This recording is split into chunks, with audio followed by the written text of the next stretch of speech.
Last time on Delightful Travelers, we talked about what it's like to live in Greece. We then sat down and outlined the cost of living here in Naxos. In this video, we're answering the question we've been getting asked the most. Do we still love living here in Greece? I'm Anna, and this is Trevor. In this series, we're finally experiencing one of our ultimate dreams, living in Greece. Make sure to hit subscribe and click the like button so you don't miss a single video.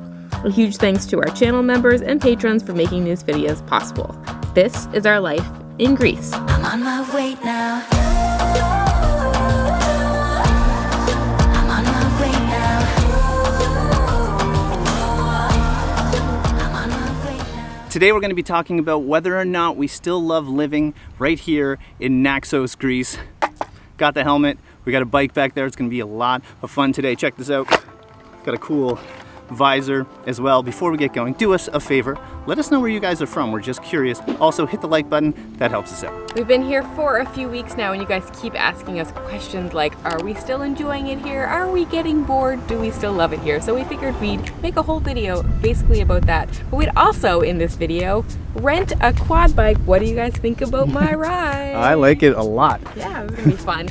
Some people that have been following us for quite a while will know that in the Dominican Republic, where we spent a lot of time in Los Tiranas, we actually had one of these for a few weeks. It was basically our transportation to get around the town, so it's really fun to have one again. All right, we're ready to go. I think the plan today is to kind of get out of Chora, the main town. Yeah, you might remember a few videos ago, we actually rented a car with some friends and went to a few beaches. Yeah. The weather today is absolute perfection, so we figured maybe we do some beaches, maybe one beach, we'll see.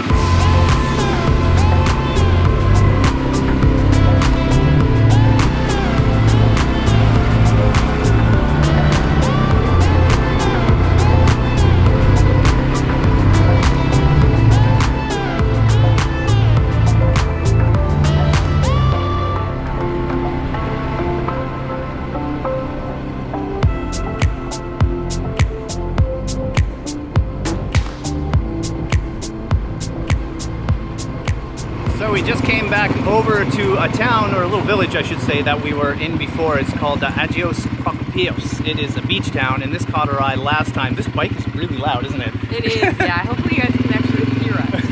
I know, I have to like take my thumb off the gas, but this is a really cool little town. We came over because we wanted to have a little bit of a beach day again. You know, we're not ready to leave quite yet, but we are still loving the gorgeous weather here. So actually, one of the reasons we came over here was to get some lunch. We're not gonna have a whole lot of options. I think I only saw maybe 2 places that are open at the moment. We were here a week or 2 ago with Dabble and Travel. You might remember that video from a few videos ago.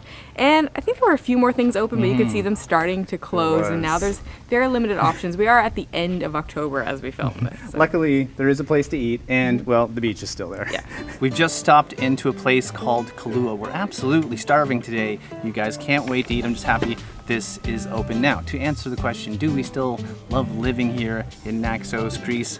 I think it's pretty obvious. Of course we do. We're going to be talking about that over the course of the video. We're going to start with food because it's one of our favorite parts. Do I look funny in the lighting? It's because there's these, I don't even know what to call them, this sun thing above us that's creating probably a weird light around me, but maybe it looks cool, I'm not sure. But let's talk about the food here on Naxos. In Greece in general, the food is amazing. Something that's great about Greek food in general is that there's a wide variety of stuff. So you don't really get bored of it because you could eat Greek food every night and try something different, and it would take quite a while before you get back to your dish number 1 again. But at the same time, they also have different types of foods as well. So today, we did a little bit of a mixture, might we say. So we got some Greek salad, the best salad in the world, Greek salad. And then we got, well, some tacos. You also got a beer for yourself. I did. I'm not the designated driver Water today, for so me. he's having water. I'm having a Mamos. These little salads are reason enough to love this place. Honestly, trying to eat Greek salads like every other day. They're so good. And the feta, it's all about the feta, the fresh ingredients. It's not too often I get excited over a salad, or we don't often show salads because they're usually not like our favorite thing to eat and super exciting. These on the other hand, not getting sick of them at all. I'm gonna put that lime on there.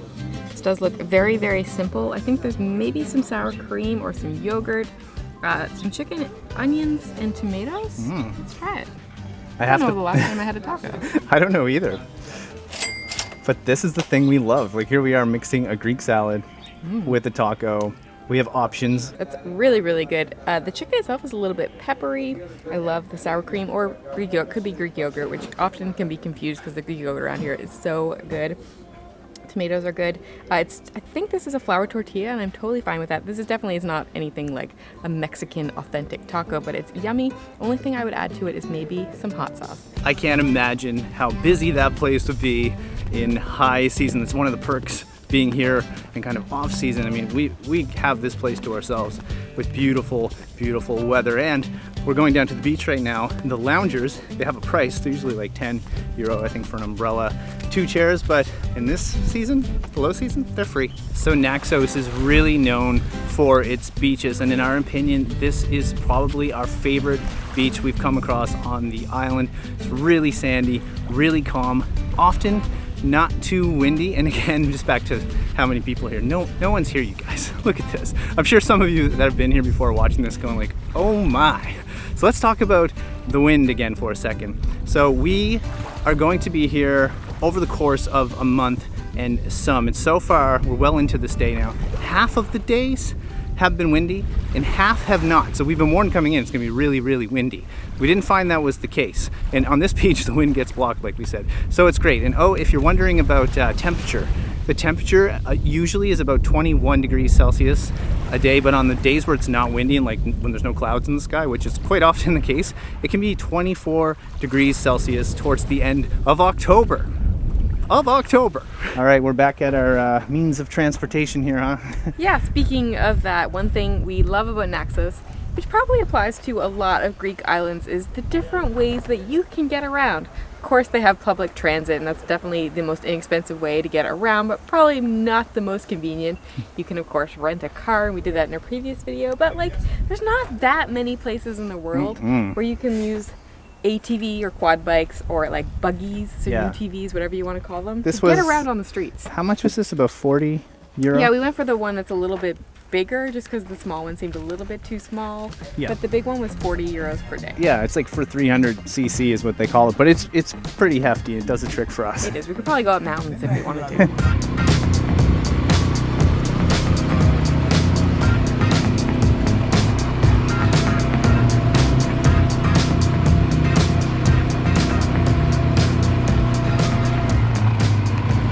Driving around the roads here is actually pretty easy. Right now in low season there's not much traffic at all. Feels pretty easy, right? I can't hear you. What? We are just making our way into the main part of town right now. We're going to go down to the port, I believe. First time we've ever driven through town.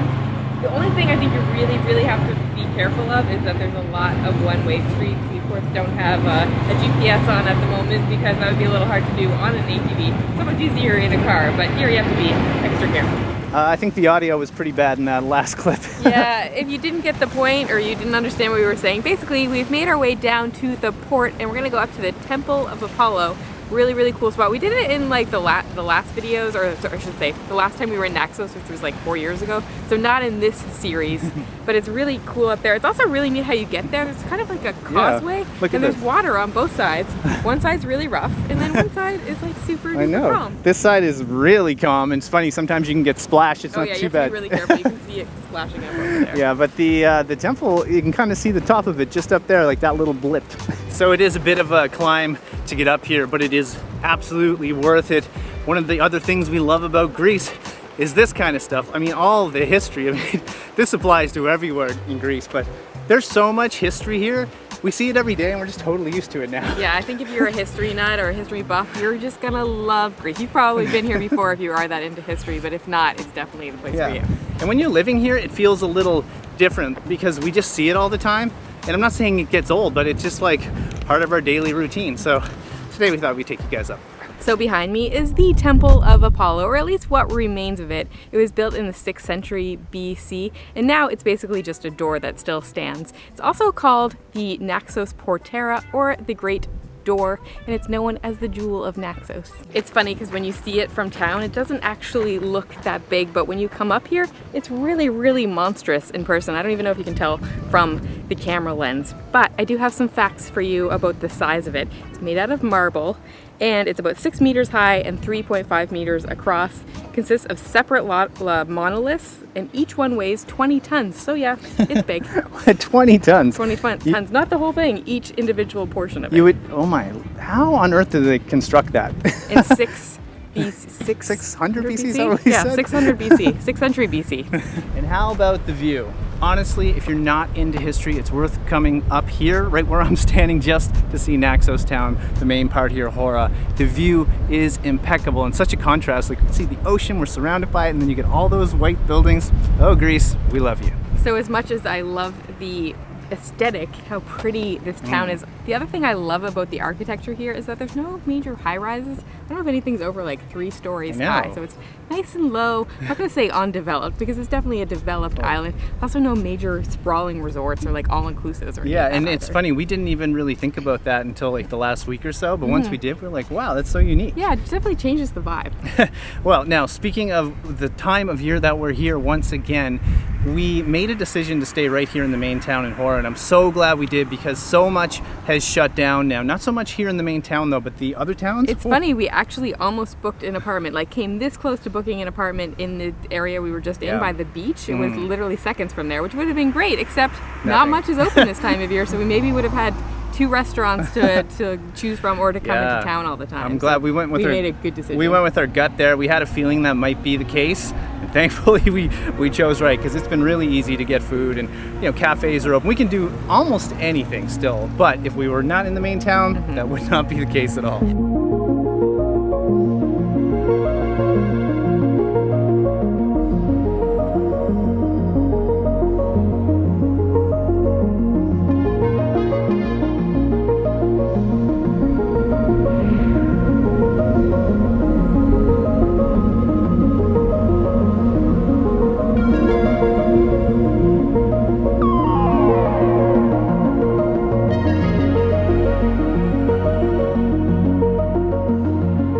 Well, we've been dying to come up to this structure that's kind of on this little cliff right here in town, and yeah, you can probably tell by the footage that you just saw that it looks so incredible. Yeah, so this is actually an abandoned restaurant. I know. I've been trying to learn a little bit about it, and it seems like everybody kind of has a different story. I think somebody told us it was abandoned in the 70s. I also read online that it was abandoned in the year 2000, so that's very different. Someone also kind of hinted to us maybe a week or two ago that they heard this might be sold to someone. I don't know how it wouldn't be. It's quite the structure. It's quite the location. It's like really the best location. If it's been abandoned for 40, 30, 20 years, it's amazing. Like, it's amazing that nothing's ever come. This is the spot here. clearly for sunset as well, but while we have a bit of light, let's just go walk around this place. It's a neat perspective from up here, because you can see the town in the background, but look at this. Yeah, don't fall down Don't fall down there, first of all, but look at all the rubble, and yeah, so it's... Should we change our channel into one of those abandoned places? I feel like we've been doing a few of them lately. Yeah, you kind of see the classic graffiti around. This is just kind of like scribbling and etchings. I'm sure people come up here. I don't think there's any murals like the other place, huh? No, I don't think there's any, we haven't actually gone inside, so maybe we're wrong, but I think it's just a place that people come and hang out. They probably have some drinks, catch the sunset. I bet you people come here late at night as well. One thing I read about this place, no clue if this is true or not, was that this was when it said they closed in 2000, was that there was a restaurant here, and because of the way the wind comes around here, the noise from the restaurant actually traveled into town, and people complained so much about how loud this place was that they had to shut down. Oh, like you mean from the wind noise? Yes. Well, the wind, the noise from the restaurant carried by the wind into the town. So like music and everything would just like... Oh, I see, right. It would just kind of go that way, because town's that way, probably right across the water. But back to, do we still love it here in Naxos, Greece? Yeah, we do. And you know what? One of the main things, and this is just Greece in general, especially when you're on the islands, is just the sunsets. Like every day, there's a crazy sunset. I mean, like Santorini sunsets. Look at Anna coming in the background. You can see like the glow of the sunset behind the little hill there. If you like golden hour light, you're gonna love it here. Well, there's no like incredible graffiti here like Alecco Beach, but yeah, there's some things happening. Yeah, I mean, it's just okay. Yeah. But I mean, obviously the other place that we went to in the other video, the abandoned hotel, you're looking for street art and graffiti, that's the place to go. Yeah. This is the place to go for sunset. Yeah, this is definitely the place to go for sunset. It's interesting that this is right in this really kind of like clean Greek town, because there's lots of kind of rubbish and trash around, I guess I would say. Yeah, as I said, I bet you people come here late at night, drink, just leave their garbage behind, unfortunately, but, you know, it's just an abandoned building. Yeah, but the fact that you can walk up here is really neat. This is prime locate. Oh my, look at this view is crazy. Look at that. Yeah, quite the view that you get of Naxos from up here. It would be really cool if this becomes a restaurant at some point. I know. Can you imagine, like, even seeing the wall and everything? I bet you they could make this into one epic restaurant. Look at that view! Like, you just said that, I know, but it would be amazing. So the question of the day, do we still love living here in Greece? I think The answer is obviously no. it's terrible. I mean, I think it's pretty obvious from probably the first point we talked about. Yeah. We have had a blast, and back to, it's been a dream of ours. I think we said in a previous video that we always wanted to travel to Greece and kind of live on a Greek island, and here we are. We've traveled to Greece in the past. But having traveled to Greece in the past, we wanted to come spend significantly more time. That was a dream to come and spend so much time here. Specifically on an island, though. So that's the best part, and here we are coming to close to the end of living here. And getting there. I think it's going to be one of the things that we do again. We're trying to, if you're new around here, we're trying to look for places that we might live around the world, like where we could spend a significant amount of time in the EU. As Canadians, we can be here for 90 days. Yeah, and just having been here for a few weeks now, I can't remember, maybe it's been a month, I'm not even sure at this point. Yeah. It just reiterates how much I love this country. I just love Greece. I know. There's something so much that feels very homey for us, and this town is just perfect for what we're looking for. So it's been a blast. I hope you guys had fun coming along in the video today. It's Trevor and Anna, if you don't know who we are. I know most of you do know who we are. Hit subscribe if you're not subscribed. A lot of you guys aren't. Leave us a comment, share the video, heck, hit the like button even. Do all the things, it just helps us out. Yes, and of course there will be more videos from here in Greece coming up. There will, and of course, one extra thing. Thank you to all our patrons and our YouTube channel members. You guys are the ones that help keep us on the road, and it just means the world to us. The videos will always be free, but those guys go the extra step. So thanks to each and every one of you. All right, guys, that's it. From Naxos, wishing you delightful travels. See you soon.